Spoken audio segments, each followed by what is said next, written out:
Hey, Deserving listeners, it's time to continue our journey with Paul and Karine on 90 Day Fiancé. Let's get to the show. Eu só tenho dúvidas de que se vai parar as brigas e como vai ser a nossa vida daqui pra frente. I only have doubts that if the fights will stop and how will be our life going forward.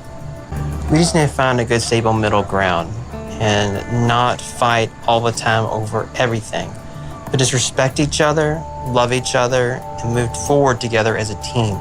Nós só precisamos encontrar bom meio termo de ser para avançar juntos como uma equipe. So, knowing where this couple ends up, you just have to say, why don't you just call it off now?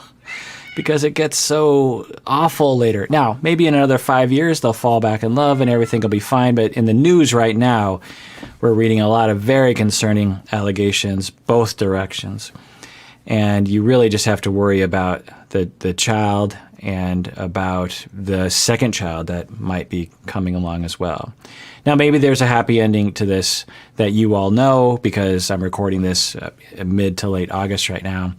But that's my reaction. In a rare instance, as I'm watching Paul and Karine with this couple, I actually know because I've felt it important to actually look up the news since the allegations were so concerning between these two.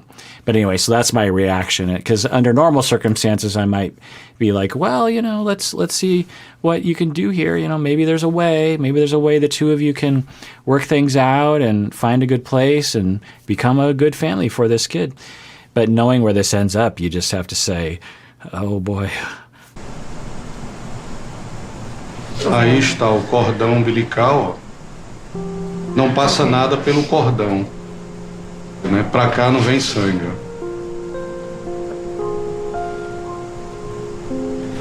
Não vemos nenhuma atividade cardíaca ali aqui.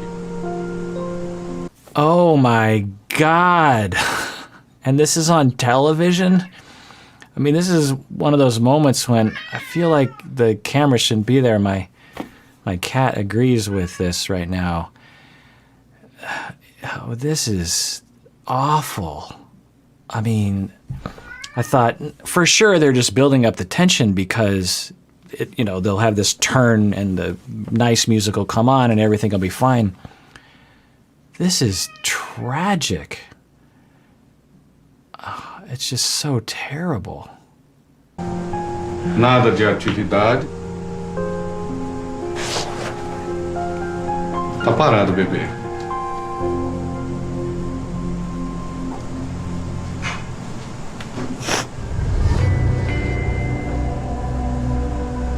I wish I understood what the hell was going on. Não parece que tenha nada aqui não, viu? Infelizmente é isso. So he doesn't know yet? He doesn't understand? He doesn't know yet? And, I don't understand what's going on. Obviously this is really not good and things are just going way downhill. I don't know. I don't know what's going on with the child. Paul, I'll try to help you understand what's happening. Thank you. Karine e Paul. They found on the ultrasound some alteration with the fetus, and that's the probable cause of the miscarriage. Oh, the baby's dead?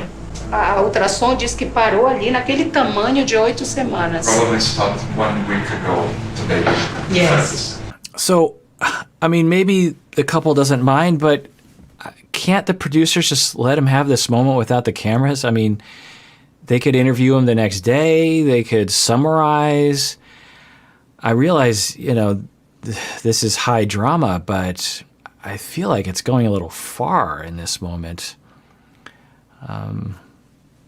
But, these things happen and it's just terrible. And it's one of those things that in our society, in my society anyway, people will sweep under the rug. There are so many people suffering in silence from miscarriage grief. And it is devastating to lose a child at any age and to not be able to really grieve properly because society doesn't really care. Just get pregnant again, or oh, well, you didn't really bond with the child. It's, these things happen. Get back on the wagon, have another kid. This can be a lifelong, terrible grief that people can suffer from, which makes sense, right? So I guess on the good side, they're showing us the reality of that is often never portrayed in the media. But at the same time, I just got to think that the producers would be like, oh, whoa, why don't we go outside? We'll give them a day. We'll interview them afterwards. We can certainly summarize what happened to them. We don't have to be in the room as they're finding out that their child is dead. That is just awful. What could have caused it, though? Could have been caused by medicine or lack of food or... Acho que foi problemas de comida, alguma coisa. Genético. Genético. Genetical problem. Yes. Que eu vou por aqui, ele pesquisa depois. So it was nothing that we did at all. No, it's It was just something from nature. inevitable. Basically inevitable, no matter what. Basically inevitable. Ah, Eu tava, rezando que todos os dias ele estivesse bem. Mas não foi assim, foi uma surpresa pra mim saber que ele não tava bem. So the clinician inside of me wonders the toll that this took on her. Knowing the allegations of behavior moving forward, of which I have no idea about the validity of them, you just have to wonder, well, even aside from the allegations that Paul has made about her behavior, you just have to wonder about the impact that this had on her, of which I'm sure it was profound. It's profound on me, and I'm just watching this, so I can't imagine what she's going through. It's just awful. She'll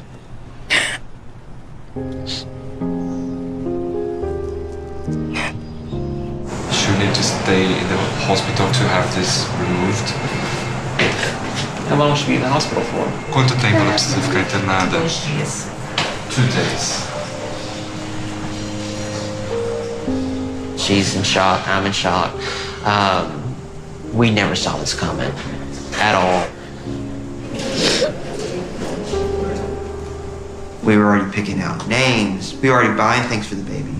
I have a friend who works in high-risk pregnancies and ultrasound radiology, and I have heard a lot of really difficult stories from her professionally, and she teaches actually at the university hospital here in Seattle, and the heartbreak and then so I won't go into detail, but I know enough to know that the procedure that Karine has to go through, medically speaking, is very difficult. And so not only did they lose a child, but now she's got to go through a pretty difficult procedure. And it's not only obviously traumatic for the family, but it's also traumatic for the medical professionals.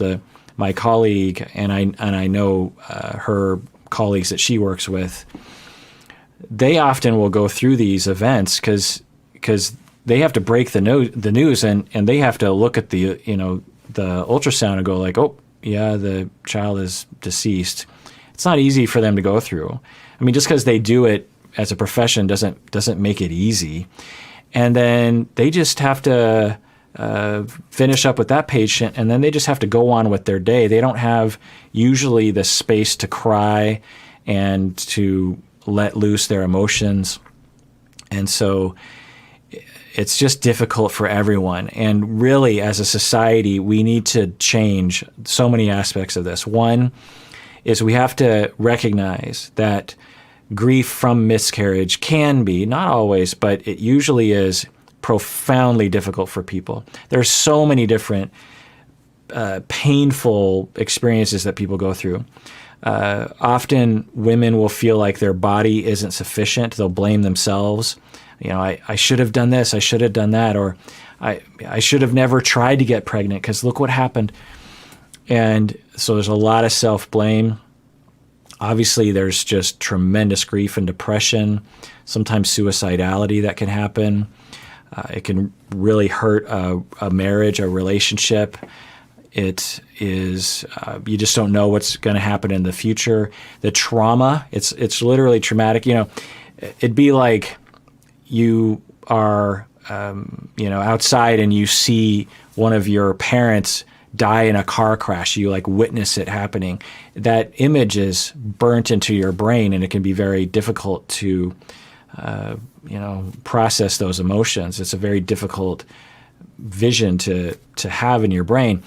Well, when you're getting the ultrasound, you're looking at the ultrasound maybe, or you're hearing what the professional is telling you, and in that moment, it all comes, you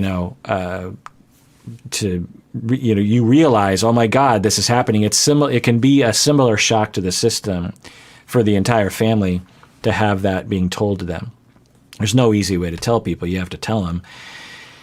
So there's just so many different difficult feelings as people go through. Some of you watching right now, if percentages are going to tell us anything, have been through this yourself, and you know how difficult it can be. Even simple miscarriages can be traumatic. And this one requires a medical procedure, which is of course difficult. So we need to raise awareness that this is a thing that happens, and that the grief is valid and it can last for a long time.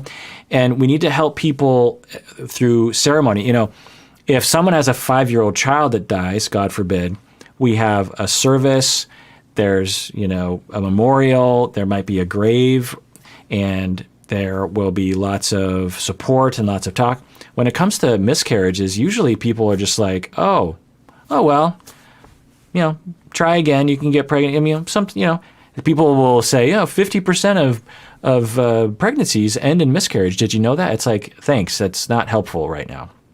So we need to create a system, a culture around grief for miscarriage that is present sometimes, but not other times. Sometimes people will even be accused of being morbid for focusing on it. They'll be still in grieving, or they'll have like a little altar to the child, or they'll have a gravestone, which is perfectly normal. And people will say, oh, it's kind of morbid to have a grave for a miscarriage. Like, that's weird. And we need to stop doing that, because people need to be allowed to grieve in the way that they want to. They don't have to do it that way, but they should be able to do it the way they want to. The other thing we need to change is we need to help medical professionals, and there's movements afoot that are in this direction, but I don't think it's enough, so that medical professionals can take care of themselves after going through these very difficult procedures. Because for them, they have to be very professional in the moment. They can't cry, or they don't usually. But after they get away from the procedure, they need to be able to take a break and maybe talk to someone, maybe check in with themselves and say, do I need to go home? And as far as I know, with the people that I talk to, there isn't a measure for that. And now hospitals aren't going to be enthusiastic about that, because they're essentially going to have a bunch of people occasionally taking paid leave in the middle of the day. But I feel like, that's necessary, because I've talked to medical professionals who have legit PTSD from procedures that they've, performed. And, just because they're a professional doesn't mean that they're a robot. Anyway. So, wow. I mean, I feel like I've been through the ringer. I can't imagine what they've been through. Now, this was a long time ago, so I don't know. This is rough. All right, well, that does it for that episode of Psychology in Seattle. Everyone out there, please take care of yourself and take care of others, because we all deserve it. We really, really do.